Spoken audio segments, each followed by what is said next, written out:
আসসালামু আলাইকুম। ফরিদপুরের মধুখালী এখনো শান্ত হয়নি।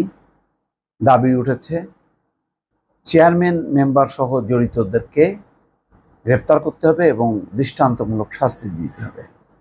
এদিকে দুইজন মন্ত্রী সেই ঘটনাস্থল মধুখালী পরিদর্শন করেছেন।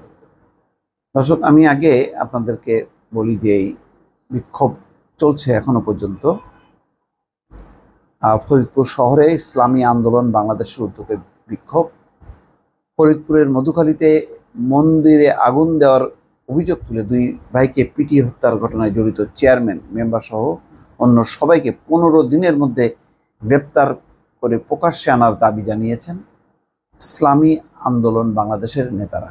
এছাড়া নিহতদের পরিবারকে সরকারের পক্ষ থেকে 2 কোটি টাকা ক্ষতিপূরণ প্রদান এবং দেশের প্রতিটি মন্দিরে সিসি ক্যামেরা স্থাপনের দাবি জানানো হয়েছে। আজ শুক্রবার জুমার নামাজের পর ফরিদপুর শহরের ইমামউদ্দিন স্কোয়ারে বিক্ষোভ ও প্রতিবাদ সমাবেশে এই দাবি জানিয়েছেন দলটির নেতারা। দুই ভাইকে পিটিয়ে হত্যার বিচার চেয়ে ও বিক্ষোভকারীদের উপর গুলিবর্ষণের প্রতিবাদ জানিয়ে এই সমাবেশ আয়োজন করে দলটির জেলা শাখা। এতে দলটির কেন্দ্রীয় নেতৃবৃন্দ ও জেলার নেতৃবৃন্দ সহ কয়েক শত মানুষ অংশগ্রহণ করে। এ সময় আইন শৃঙ্খলা রক্ষাকারী বাহিনীকে সতর্ক অবস্থায় থাকতে দেখা যায় এবং বিক্ষোভকারীদের সঙ্গে সৌহার্দ্যপূর্ণ আচরণ করেন তারা। প্রতিবাদ সমাবেশে প্রধান অতিথি ছিলেন দলটির কেন্দ্রীয় কমিটির দপ্তর সম্পাদক মাওলানা লোকমান হোসেন জাফরি। বক্তব্যকালে জাফরি বলেন, এদেশে আমরা হিন্দুদের সর্বোচ্চ নিরাপত্তা দিয়ে থাকি। এখন যদি তারা আমাদের ঘাড়ের উপর উঠে বসে তাহলে আমরা বসে থাকব না। জাফরি আরও বলেন, মধুখালীতে পঞ্চপল্লীর প্রাথমিক বিদ্যালয়ের কাজে চাঁদা চেয়েছিল এক ইউপি সদস্য, আর এর পেছন থেকে নিয়ন্ত্রণ করছেন ওই ইউপির চেয়ারম্যান। সেখানে নিহত আশরাফুল বাধা দিয়েছিল, যার কারণে মন্দিরে আগুন দেওয়ার অভিযোগ তুলে নির্মমভাবে পিটিয়ে হত্যা করা হয় দুই ভাইকে। চেয়ারম্যান মেম্বার সহ সবাইকে 15 দিনের মধ্যে গ্রেপ্তার করে প্রকাশ্যে আনার দাবি জানিয়ে জাফরি বলেন, ওই চেয়ারম্যানকে আপনারা কেন খুঁজে পাচ্ছেন না? এটা আমাদের কাছে আই ওয়াশ মনে হচ্ছে। আমরা জেনেছি 12 জনকে গ্রেপ্তার করা হয়েছে, এটা যেন আই ওয়াশ না হয়। 15 দিনের মধ্যে সকলকে গ্রেপ্তার না করলে আমরা মাঠে নামতে বাধ্য হব।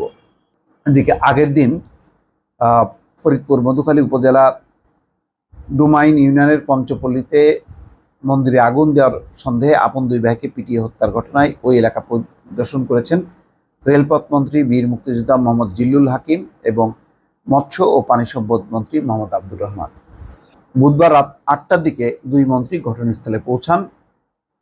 দুই মন্ত্রী ক্ষতিগ্রস্ত মন্দির এবং পাশের প্রাথমিক বিদ্যালয় যেখানে দুই ভাইকে হত্যা করা হয় সেখানে পরিদর্শন করেন এবং ঘটনার দিন মন্দিরে সন্ধ্যা প্রদীপ যিনি জ্বালিয়েছিলেন সেই তপতী রানীর সঙ্গেও কথা বলেন।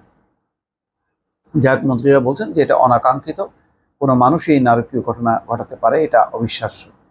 তিনি বলছেন যে ঘটনার নিরপেক্ষ তদন্ত হবে। এখন এই তদন্তগুলো দ্রুত করা এবং প্রকাশ্যে যদি আনা না হয় তাহলে এর উত্তাপ নিশ্চয়ই অন্যদিকে সঞ্চালিত হওয়ার আশঙ্কা আছে বলে অনেকে মনে করছেন।